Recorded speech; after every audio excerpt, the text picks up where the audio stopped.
Assalamualaikum warahmatullahi wabarakatuh dan shalom. Perkenalkan nama saya Krisna Rianti, NIM 2109010401045 dari kelas C. Pada saat ini saya akan menjelaskan materi mengenai kas dan setara kas sebagai tugas pengganti mata kuliah UAS mata kuliah akuntansi perpajakan. Yang pertama kita akan membahas mengenai definisi kas dalam akuntansi. Dalam akuntansi, kas dikenal sebagai uang tunai yang paling liquid, sehingga pos ini biasanya ditempatkan di urutan teratas dari aset.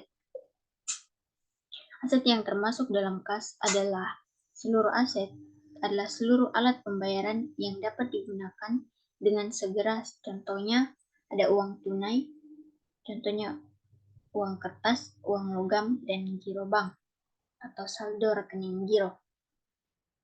Sedangkan setara kas menurut IAI dalam satu etap adalah investasi jangka pendek dan sangat liquid yang dimiliki untuk memenuhi komitmen kas jangka pendek, bukan untuk tujuan investasi. Yang tidak termasuk dalam pengertian kas dan setara kas menurut akuntansi dan perpajakan yang pertama yaitu deposito jatuh tempo lebih dari 3 bulan. Kenapa tidak termasuk dalam pengertian kas dan setara kas? Karena tidak dapat digunakan sewaktu-waktu. Terus yang kedua, perangko dan materai. Perangko dan materai dapat digunakan sewaktu-waktu, tetapi apabila jumlah cukup besar, persediaan ini dapat digunakan ke dalam perlengkapan alat-alat kantor atau supplies. Yang ketiga yaitu uang muka atau kasbon.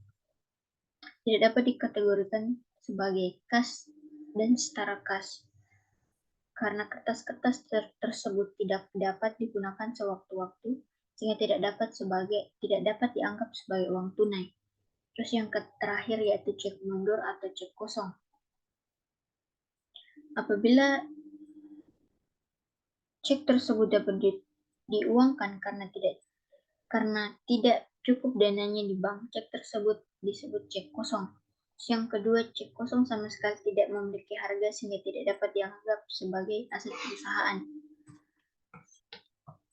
Yang selanjutnya yaitu sistem pencatatan kas kecil.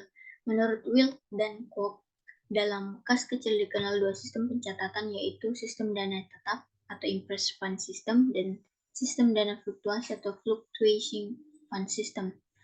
Untuk perbedaannya sendiri bisa kita lihat pada tabel.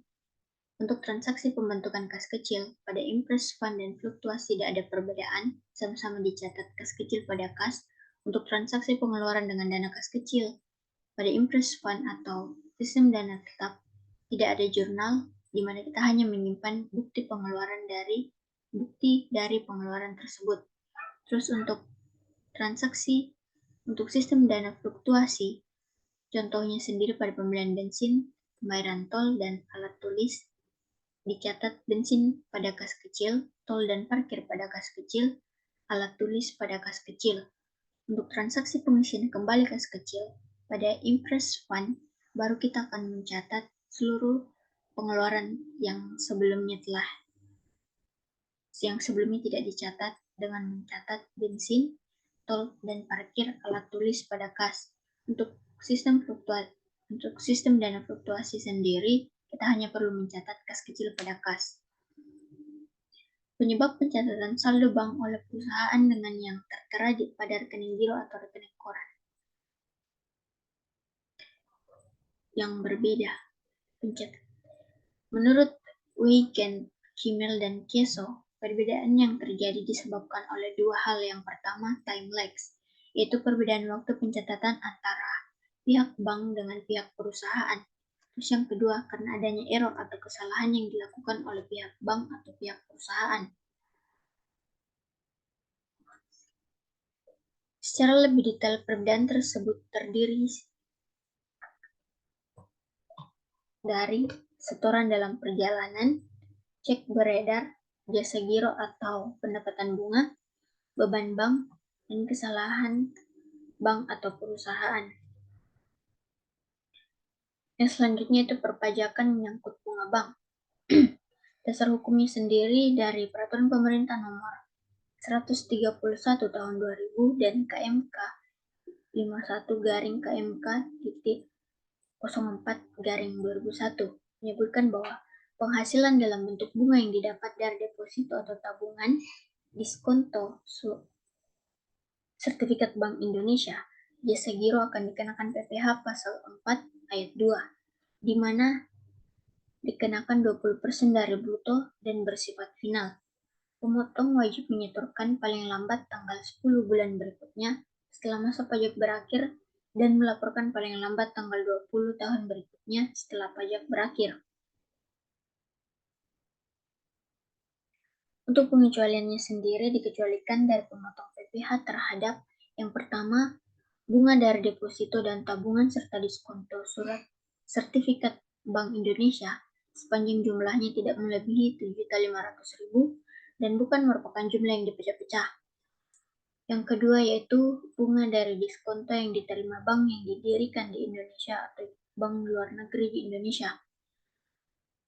Yang ketiga, bunga deposito dan tabungan serta diskonto sertifikat Bank Indonesia yang diterima dana pensiun yang pendiriannya telah disahkan oleh Menteri Keuangan. Terus yang terakhir yaitu bunga tabungan pada bank yang ditunjuk pemerintah dalam rangka pemilihan rumah sederhana dan sangat sederhana atau rumah susun sederhana sesuai ketentuan berlaku untuk dihuni sendiri. Untuk pencatatan bunganya sendiri, bunga bersifat final dilaporkan secara neto atau pendapatan bunga yang diterima dikurang PPh pasal 4 ayat 2. Untuk contohnya, pada tanggal 1 Januari 2009, terdapat bunga tabungan sebesar 1 juta. Untuk pencatatannya, untuk sistem bruto, jurnalnya bank pada bank PPh pasal 4 ayat 2 pada pendapatan bunga, bank sebesar 800.000, dan PPh pasal 4 ayat 2 200.000, dan pendapatan bunganya sebesar 1 juta. Untuk pencatatannya secara neto, kita hanya perlu mencatat bank pada pendapatan bunga sebesar 800.000. Sekian dari saya, terima kasih.